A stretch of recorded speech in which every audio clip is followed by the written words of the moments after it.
listening to the Fantasy Alarm MLB DFS podcast with hosts John Impemba and James Grande. John Impemba and Colby Conway here, bringing you the Better Baseball MLB DFS Playbook podcast, giving you our first look at this Tuesday 11-game main slate. Colby, my friend, man, how are we doing? Doing good. We're in full swing. You know, we got some football, we got baseball. It's a good time right now. You know, it's a little sad that the baseball season's winding down here, but you know, fantasy baseball playoffs, DFS lineups, still a great time. Still a great time to be around. What's your take on roto versus head-to-head leagues? Because I had a conversation with some friends of mine who are, I do roto leagues, and they're like, well, what's your playoffs like? It's like, well, there are no playoffs. It's roto. You just play it out to the end of the year, and whoever has the most points wins. They're like, well, doesn't that take the fun out of being in fantasy? And of course, my take was no, but they felt like the social aspect of having fantasy is taken away by a roto league versus a head-to-head. What's your take on that? Fantasy baseball, it's all roto. I understand. I get the win-loss and playing head-to-heads. Like, I am very adamant on, for fantasy baseball, if you're doing head-to-head, you do categories. I cannot stand points leagues for fantasy baseball. So if you got to do it, that's the absolute lowest option, head-to-head points. Better than that is head-to-head categories. The best option is roto. I would agree with you 100% there. There's just takes out the luck factor. If you have a guy who has a team that hits like 15 home runs in a week, you get a loss that week.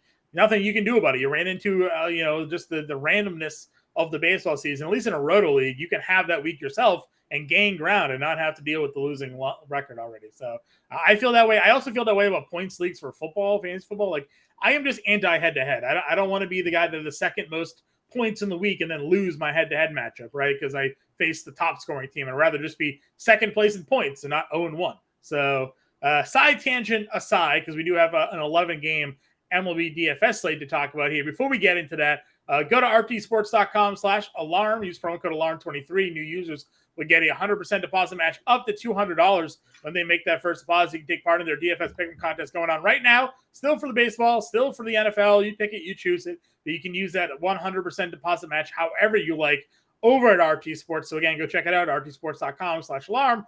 Promo code alarm23. Colby, taking a look at the 11-game main slate here over on DraftKings. Some pretty interesting matchups. We do have Coors Field once again on this slate. Cubs there, as we talked about on Monday. Looking like maybe a little bit of a better weather slate. Again, first look here. We talked about on Monday, about half the main slate had possible rain.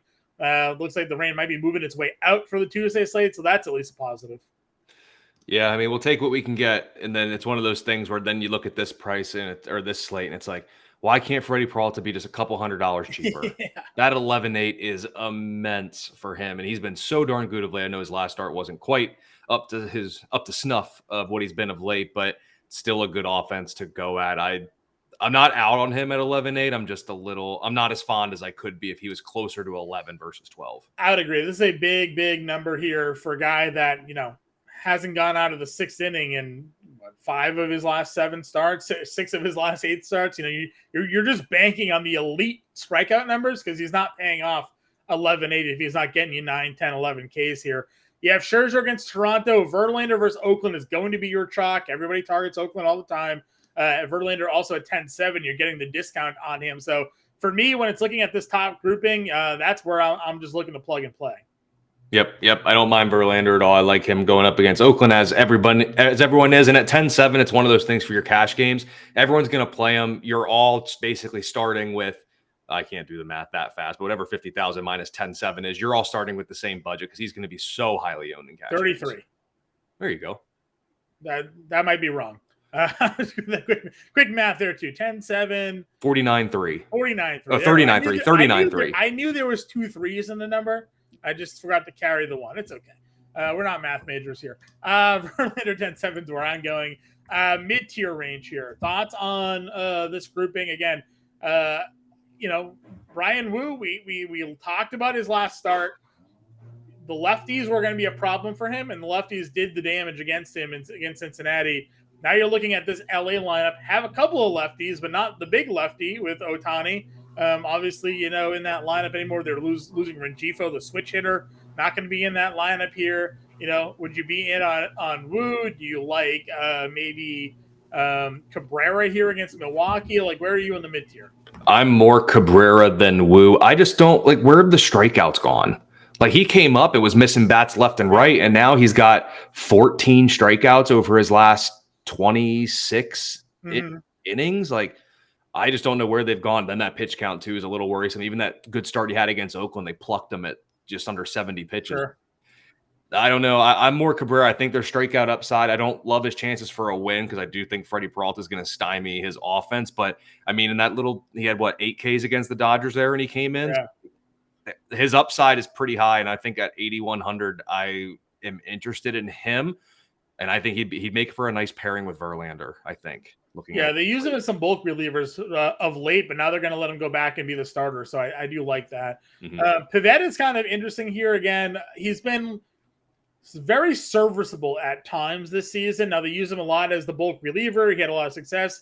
Then they put him in the rotation. He found some success there for a little bit as well. He did face the Yankees in New York, 5 innings to earn 8 Ks there. I mean, you mentioned it on the Monday show, but we'll just reiterate it. Over the last, what would you say, 2 weeks, the Yankees are the worst team in baseball against righties. So could easily find ourselves going back to Pivetta here. Yeah, I mean, they're bad. That offense is bad. The only spark that they had is now gone because the Yankees can't have nice things, and the Martian had to hurt his UCL. And then after that, when you get down, like, I don't want Sandoval, I don't want Carlos Rodon, I'm not touching JP Sears. That next range of pitchers is trash. Yeah. You get down there. Do you look at Tukey? You could. I think you could. I was even going to go farther and say, apparently, every time I tried to pick against this guy, he's done well. And since coming back, there's not a lot of strikeouts, but Cal Quantrill at that price point against a San Fran team, can they play up his strikeouts just a little bit? And if he can minimize the damage, I mean, at 5,500, we're hoping for what, like 12 DraftKings points? Yeah. I mean, if he gets the win, he gets you 15, 16 maybe. So I agree. Wins have obviously been hard to come by because Cleveland's offense has been so bad. But, 6 innings with 6 Ks against the Angels is pretty good. If he can get you that again, doesn't even need the win. Total 22 fantasy points there. So I do like that one a lot for sure. Some value plays there at pitching. All right, infield position, starting a catcher here. I wish we could go back to Cal Raleigh, but he continues. He's not a lefty hitter. He hits all of his power and production against righties, but it's not a bad spot. It's just not going to work, I don't think. Where do we want to go here? Can Jonah Heim break out of this little slump that he's in? Yeah, maybe Jonah Heim against Ryu. I do like Ryu a little bit, but yeah. I mean, Chris Flexen's giving it up to everybody, so he could go right back to Yan Gomes at 37. And Gomes has been better he's been better than he normally is. Yeah. Against righties of late. So I don't hate Yan Gomes. Go down there a little bit. Should Francisco Alvarez find the lineup, I'd be very interested in him at 3,500, and then beyond that, Connor Wong should be in the lineup here against with a lefty on the mound. 303, 880 OPS the last 10. So we know Rodon's struggle, so could get Connor Wong at $2,800. I would not hate that one bit. First base position again. All of Chicago is going to be in play here. So you get Bellinger at 68 against Flex, and that feels pretty strong here. Where else would you be looking to go if you're trying to spend up? You could get a little contrarian, try Vladdy. Both of his hits against Scherzer in his career have been home runs, so you could look to something there. I think you can get away with Pete Alonso. I just don't like Ryan Nelson. I think that's where more of my lust for Alonso on this slate comes into play. Just more so going at him. Go down a little bit more. I mean, Brandon Belt's been okay against righties. I don't want to be in the stacking against Scherzer business. I was going right back to Abreu at 3,800 against JP Sears. Yeah. Are the guys we loved on the Monday slate were Casas and Lowe, but they're both lefties facing lefties. So that makes it a little bit tougher to want to bite in those spots there. So I just found myself going down to Abreu knowing that a lefty's on the mound. Even though he's been struggling a little bit of late, do you think you could get to Alex Kirilloff at 2,800 against Zach Little or Littell? Yeah, I could get there. I looked at him on the Monday, but the lefty was on the mound there. Yep. Or sorry, they were facing Glass now rather. Yes. So I kind of was off of it, but there was a stretch during the season where he was one of the hotter hitters in baseball with the power numbers. So back healthy, at least for now. I don't mind giving Kirilloff at least a little peek. This is a Minnesota Twins fan show here, so we do play a lot of Minnesota. Would not be averted to that.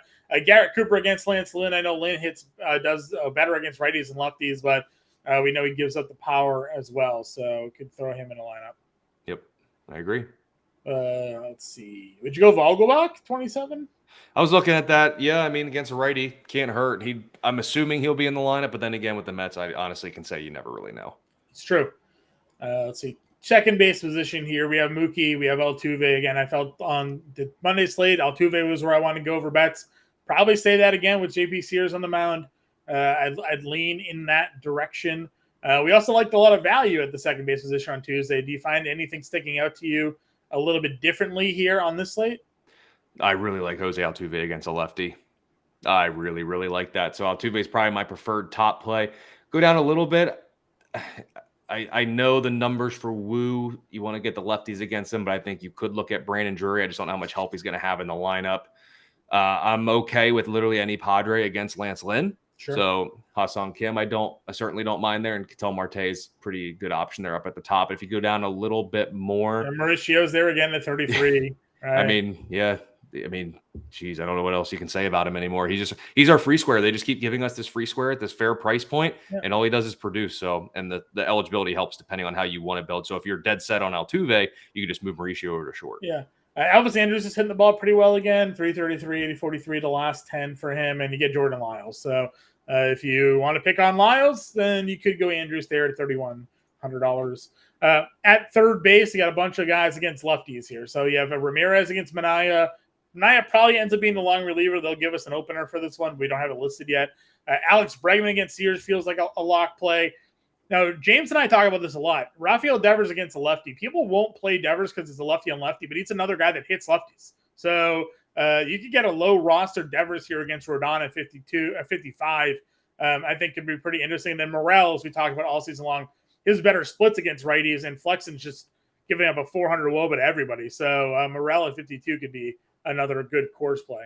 Yeah, I mean, Devers has that 352 WOBA against lefties, so I wouldn't shy away from playing him at third base too. I do like Justin Turner as well. Sure. He's better against lefties, so I certainly like him looking at it there. And then if you go down a little bit more, I don't know, John. This just seems like a Eugenio Suarez home run night. When you look at it, the numbers of late aren't necessarily he had a couple hits there, but he's now 0 in the past couple of games. There's just something with Patrick Sandoval on the other side of the mound that I'm looking at this, and I'm looking at all these other names, but it's like all the other names are in like 10-point font, and then Suarez is in like 12-point font. Yeah, he's just sticking out. I agree. At $4,300, he feels like a great price looking to get Seattle. And then we talked about the Wu numbers. What would we say? He was like a 600 slugging the lefties he was allowing. So again, while Moustakas is, as is most of the Angels here, slumping a little bit, he's going to be in the lineup. And, we discussed it, we broke it down, and then immediately the lefties started tagging Wu, and that started against Cincinnati. So that could be a legitimate just weakness that he has. So Moustakas is a guy that could put a ball in the stands here at $36, $100 for some value. See if anybody else maybe sticks out. I don't mind Willie Castro here. Again, everybody that we liked against Minnesota, we didn't play against Glasnow. I'm back in on playing them against Little. So Julian, Polanco, Castro, Kirilloff, you mentioned. I think all of those guys are in play here. Yeah, and then one last third baseman. If you don't end up going super cheap a pitcher with Cal Quantrill, you could look to J.D. Davis. He's hitting the ball well of late with an 885 OPS over his last 10.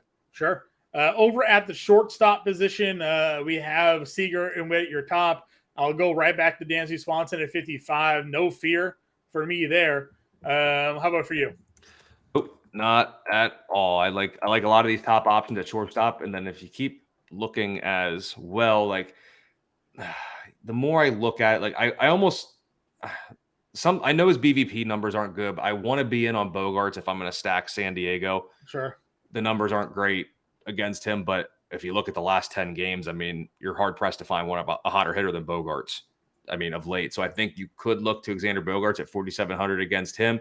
If I'm not mistaken, Jeremy Pena is pretty good against lefties. Yeah. And he's obviously 318 average over the last 10. So if you're going to go Houston against Sears, right? That's what I said. Houston versus Sears. Yeah, so if you're going to go him, I mean, I would put him in a Houston stack. So I think shortstop, you are not hurting for options, to say the least. No, definitely not. And if we wanted to go down again, we could find some value. We talked about Mauricio already. Could take a peek there for a little bit of savings. Trying to see. And we'll see if Ceddanne Rafaela is in the lineup or not. Alex Cora made a comment. The reason Ceddanne hasn't been playing as much is because the Red Sox still feel like they're in a playoff hunt. But he's also been very productive when giving the playing time. So, with the lefty on the mound and knowing that the Red Sox, they're very lefty heavy in their outfield, between Yoshida, Verdugo, Weiler, Abreu, all three of those guys are lefties. So you could see Ceddanne Rafaela in the lineup here playing in the outfield. So he started in center field the other day. So if that ends up being the case, he got the outfield shortstop eligibility, but $2,700. I would give him a good look if he finds himself in the lineup. And then super, super cheap down at 2,200. Jordan Lawler could be in play just because he's so cheap. And the Mets starter has worse numbers against righties compared to lefties. So you could look to attack that if you need a super, super cheap option at shortstop. And really with Lawler, we're hoping for a hit and a stolen base. That's really what we're hoping for. Yep. Yeah, I'm not going to hold the 3 games against him. It's, oh, no, he's 1 for 11. Well, okay. He's still one of the top prospects in all of baseball here. So willing to give him a look. All right, moving on over to the outfield. We've discussed Bellinger already. You have J-Rod against a lefty, back-to-back games against a lefty for J-Rod. Feels pretty good for me there at $6,600. We've talked bets. You have Sears against Jordan and Tucker. Good luck to you, sir. Feels pretty good. Carroll against Budo, going to lead off probably for them. And then Soto against Lynn at $5,500 might make the cover of the show. I'm on the playbook for the Tuesday slate, so you're getting a first look at what's likely going to be in the playbook here on Tuesday. Soto might be on the cover of that playbook. I would hope so, to be fair. I think that's the way to go. And then also I'd be okay with stacking the boys in Seattle, go right back to the well, go Julio and Teoscar against a lefty, maybe throw in Eugenio Suarez. I don't like Patrick Sandoval. I don't think he's very good. I don't think he's been overly good of late. And I mean, there's just some issues with him. Righties have gotten to him. I would expect those big right-handed bats in Seattle to do it again. Yep, I'm with you. Going on our way down again, Duvall against Rodon feels pretty good at 48. We didn't talk Javier Assad as a pitcher. Do you find yourself gravitating more to use him as a pitcher or stacking against him or just fading the whole situation in general? He's only $6,500 here. I think he's a viable play to start for your DFS lineups. I think you could. I love the ground ball numbers. If we're going to go to cores, keep the ball on the ground. You can't hit a home run when the ball hits the ground. So, well, I guess that's not true if it's an inside the Parker, but I wouldn't be too concerned with that. So I think you could go with it, and I think it'd be a way to be contrarian because I could see a lot of builds tomorrow night with 2 of those top 4 or 5 price guys. But who's to say you don't go Javier Assad and one of those big guys, or you say, I'm just going to load up with hitters and go Javier Assad and Cal Quantrill. Right. There's going to be many different ways to go. I don't hate using Assad, but at the same point with a righty and cores, this would be my time where I could comfortably get Nolan Jones in there. Yeah, Nolan Jones, exactly. Well, that's why I looked at Nolan Jones. Like, well, I love Nolan Jones. I'm like, Assad's been pretty good lately, though. But you could definitely get Nolan Jones, 342 and 1,100 OPS the last 10. Do maybe a mini stack with him and McMahon or something like that. Chas McCormick's 45 for sure. Brendan Nimmo homered twice the other day, I think it was $4,400 for him. You talked Teoscar in the mid tier here. Anybody else in this mid range for you? I guess Seiya. Keep riding the Seiya train. Yeah, certainly go with him. And then beyond that, at least at first glance, you could look to go Eloy against Jordan Lyles. Sure. Anybody against Jordan Lyles, you can sell me on. It doesn't really take much to do Kepler, that. 39. Yep. If you're going to go the Twins, I think you could certainly go that route. And then let's see, is there a super, super cheap one in the outfield that we can find here? Dylan Moore's got good BVP numbers, but he's stunk it up of late. If you don't go Cal Quantrill, you could go Mike Yastrzemski because he's got an OPS over 1,200 over his last 10 games. Strikeouts are a little bit up there, but he has been quite good, to say the least, and he does like hitting in his own home park. Yeah. So that's one as well. We mentioned Willie Castro, but he also has outfield eligibility. He's $3,100 here. Mike C. Grossman cracked the lineup against Ryu. He tends to hit better against lefties. DJ Stewart, still $3,100 against Ryan Nelson. He talked about the power upside with him. Certainly a guy that could find himself in play here. And then Pete Crow Armstrong. What do we think? Top prospect called up here, could be making his debut either on the Monday slate or the Tuesday slate. Obviously, the lefty's pitching Monday, so maybe they save him for flex in here on Tuesday. $3,000 for Pete Crow Armstrong. You have to consider it. Matt Sells and I talked about it on the podcast, and Matt had talked about that the power's burgeoning for him. It's finally coming along a little bit, but he's got such a good defensive element to his game that they're going to put him out there. And his minor league numbers, I'm going to forget these last two numbers, or I'm going to mix them up. But I believe he was only hitting like 243 in the minors against lefties, but still had like an OPS north of 800. So while the average may not have been great, the OPS was there. He's willing to get on base, but he hit righties very, very well as a lefty. So when he's going to get Chris Flexen, who is not good against lefties, righty switch hitters, or anything in between, right, Pete Crow Armstrong might be the free square of the Tuesday slate. Yeah, I'll agree with you there. And of course, we mentioned Ceddanne Rafaela also has that outfield eligibility here for this 11 gamer, assuming he cracks the lineup. All right, let's build a lineup for the people at home here. We discussed some value pitchers. We discussed some we like. Verlander for sure. Mm-hmm. What's your SB2? Boy, I really want to go Cal Quantrill. I'm fine giving it a look here. I am. That gives us $4,200 a play. I think we just wanted to plug Yan Gomes in at catcher. What was our number one with a bullet? Was it Soto? Yeah. Let's go with the potential cover boy. Soto here.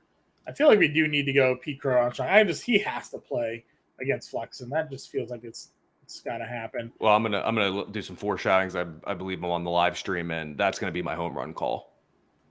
Okay. So let's get him in there. Okay. $4,300 per play. Let's get a first baseman. You want to start getting our Houston bats? Yeah. You want to go Abreu? Abreu and Altuve. That works for me. 3,800. You mentioned Eugenio. Where is he at? 36? Did you say he was? Is he a little bit more expensive? Eugenio, 43. Shortstop. We had Luciano here, so we might as well just give him a look. He was 33. Now, $3,900 outfielder to finish it off for us here. Kelenich's back. Interesting. Let's see. What if we did Ceddanne? I got to believe he's going to play because there's just too many lefties for him not to play. Ceddanne is short. Gives us a $4,500 outfielder. And then we get Teoscar. I think he's 43. Bingo, yeah, 44. Love that. So 44. Here's an example lineup for everybody. Verlander, Quantrill, Gomes, Abreu, Altuve, Eugenio, Ceddanne, Soto, Pete Crow Armstrong, and Teoscar gives us a two-man Seattle, two-man Houston, two-man Chicago stack with a one-off of Boston and Soto with some top-end spending of Verlander and a value pitcher of Cal Quantrill. Colby and I will be back live 5 o'clock Eastern to break down the slate with all the updated news for everybody here. Get us on Discord. Find us on Twitter, and we will catch you guys later.